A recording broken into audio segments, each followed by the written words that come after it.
this is Silva, inmate number 385960, calling from the DC Gulag. How are you guys doing tonight? We are doing well. It is a nice, mild evening out here in DC, and we have a good amount of patriots out here just fellowshipping and gathering. It's good.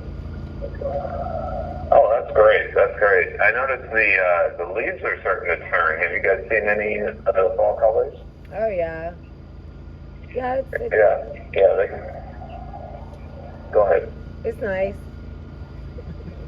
I'm a Texas girl, so I don't really care for the cold. Well, yeah, and we don't really in Texas get the kind of leaf change phenomenon that happens here. Texas is really dry. So usually fall comes and the leaves turn brown, right? Yeah. So you got to look kind of hard. It's just like a foreshadowing of what's to come in my mind. With the visual being outdoors, that's rough. But it's warm tonight, right? I mean, yeah, it's still nice. Kind of warm. Yeah, that's good. That's good. Yeah, I actually really I grew up in Michigan, so moving to Texas, that's one thing we don't really have in Texas that I kind of miss.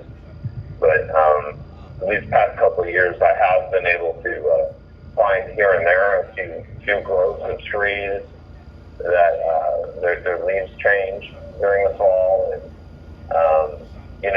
it's been like 2 years since my arrest, and when I was arrested, I lost my job, so I didn't really have money to go out and do things or buy my life any fancy presents or anything like that. So a lot of times, every day I would take my dog out for some exercise, and if I found a leaf that was bright red or gold or bright yellow or something like that, I would just put it in my pocket, and then when I got home, just put it on her pillow on our bed, and she'd see it when she went to bed. But it's just a small token of just my feelings for her. I wasn't able to purchase much, and we were kind of struggling to stay together. But it was those little things, I think, that really kind of brought us together during those hard times. And I was looking out the window, and I saw the red leaves, and that's sort of reminded me of the habit. And I just started thinking about this year and how the leaves are probably changing, and she's not going to have any leaves on her pillow. And that's kind of the moment when I realized that there were tears streaming down my cheeks. So I turned away from the window. But it's really important, I think, in this time when things are really tight like this and you don't know what's going to happen day to day, hour to hour, and you're, the feds could come for you any moment for any random number of reasons because, police state. So I think it's really important to kind of take the time out of your day and do little things for each other, just to enjoy life and enjoy the simple pleasures that we have together. And those leaves are absolutely free, right? But they're so beautiful and they're so bright. And I think everyone needs to take some time out of their day and just enjoy nature like that, or enjoy the simple things in life. So that's kind of my message today. Well, that is beautiful, Matt. Yeah. Well, thank you. And a little sad. I'm not gonna lie, it is a little sad. Yeah, it is a little sad. I wonder how many falls it's going to be before I can do that again. Right. But always try to look forward to the future. The good news is we got some hair clippers today, and lately in order to use my tablet right,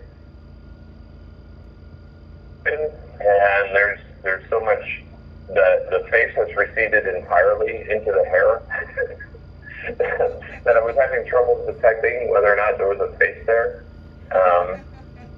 So now I did, and it'll grow back real quick. I mean, I've got that thing going for me. I can grow a beard in a fit of passion, as they say. But it's kind of nice not having all that junk on my face. Usually if I grow a beard, I try to keep it trim. But, I kept getting this error message from my tablet, says, "No, your face, not a dog's butt." And I was like, come on, tablet. So cruel. So cool. So cool. Yeah. So, getting on the news, I noticed something pretty interesting today. A lot of people were talking about it, and we were talking about it too. People were asking each other questions. It's like, we heard all these stories in Israel about people being dragged out of their homes and shot and brutally treated, beheaded and all this stuff. And a lot of Americans hear stories like that, and you hear the numbers of people it happened to, and what's the first question you ask yourself? Where are their guns? How can you be dragged out of your own home by a terrorist like that? Where are their guns? And I think a lot of people assumed that because Israel is, they've got mandatory conscription in the military, and they're surrounded by enemies. A lot of people assume that because everyone's trained in firearms and they're surrounded by enemies, that there'd be plentiful amount of guns. But the fact of the matter is only 2% of Israelis are allowed to have guns because they have these strict may-issue laws where you have to prove that you deserve protection, or you merit some extra protection compared to everyone else. It's absolutely insane given the reality there.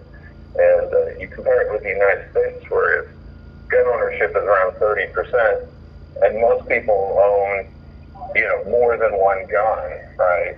On average, I think people own about 3 guns, but, some people own a lot more guns.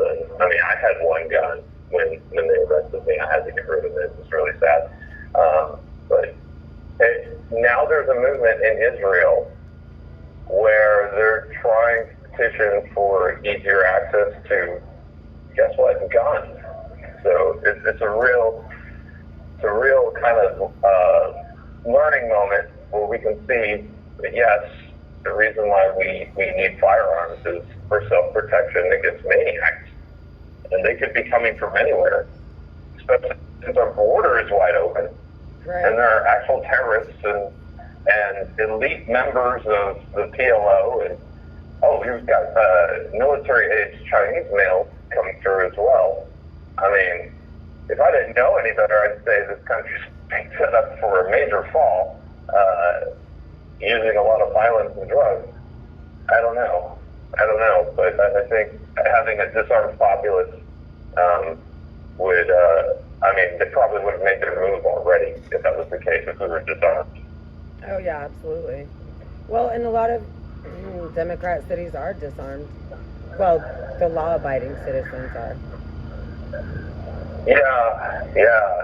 There's some ridiculous laws in D.C. I remember hearing about it a while back that if you go anywhere with your gun has to be in the trunk, and your ammunition. No, your gun has to be in the glove compartment. Your ammunition has to be in the trunk, and that's just silly. Right. Hold on, Mr. Carjacker. I need to get my weapon together. Yeah, that's not a law that has protection in mind. That's just a law so that when they pull you over, they can get you on that technicality. Your tail lights out. Oh, is that a gun in your glove compartment? Oh, is there a bullet in the chamber, or is there a bullet in the magazine? Well, then I guess you're going to jail. 3 years, mandatory prison. Prison planet. That's what we're living in. Yeah. Everyone gets a turn in big bars. It's all the rage, I guess. I tell you, if you could see some of the old guys walking around here, I mean, you'd be sick to your stomach. It's a real disgusting display of government overreach and overzealous prosecution. What's going on here? And I hope to God that one day restitution can be made, because, I mean, not so much for myself, but for these other guys. They really don't deserve to be treated like this in the twilight years of their life. Right. Yeah, there's a lot of atrocity going on right now. And, you know, you look at each case individually, and you're like, wow, I can't believe. But then you look at everything as a whole, and you're like, is this really America? Yeah. And then people that come here for trial, and, you know, and they don't have any idea. They think, oh, well, you know, this is going to get found out, and that's going to get found out because of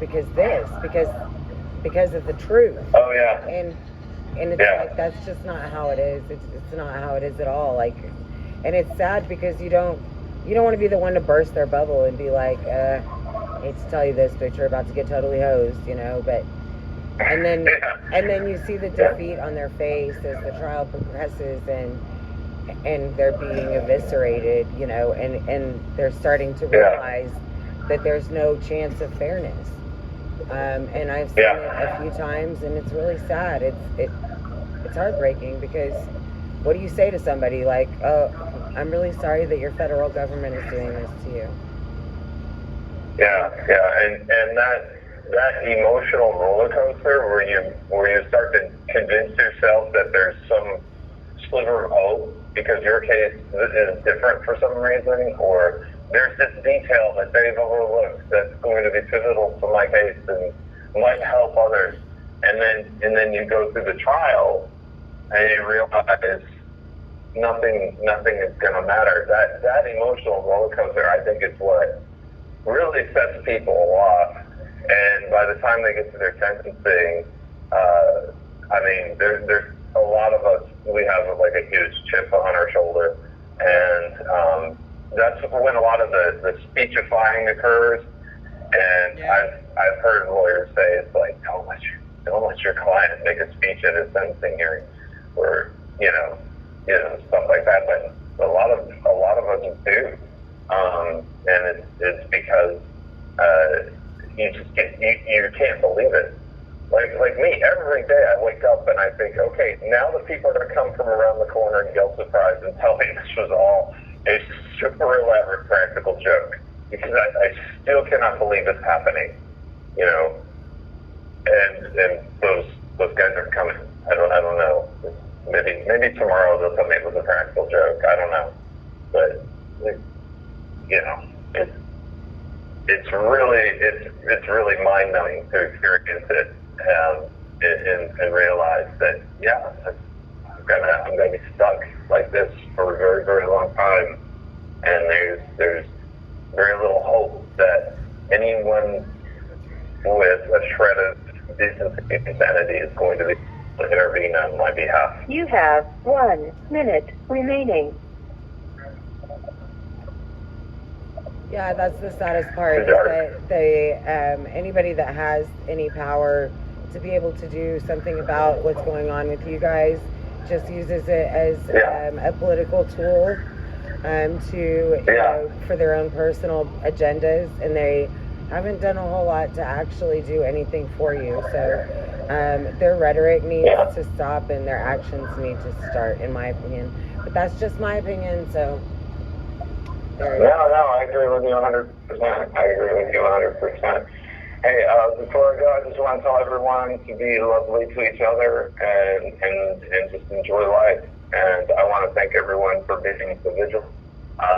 You guys are awesome, and I pray for God's blessing upon you every day. Well, thank you, Matt. We pray for you too. We love you, Patriot. All the way. Thank you. I can feel the prayers. Thank you so much. All the way. We'll hear you at the Thank end. you for using. Oh.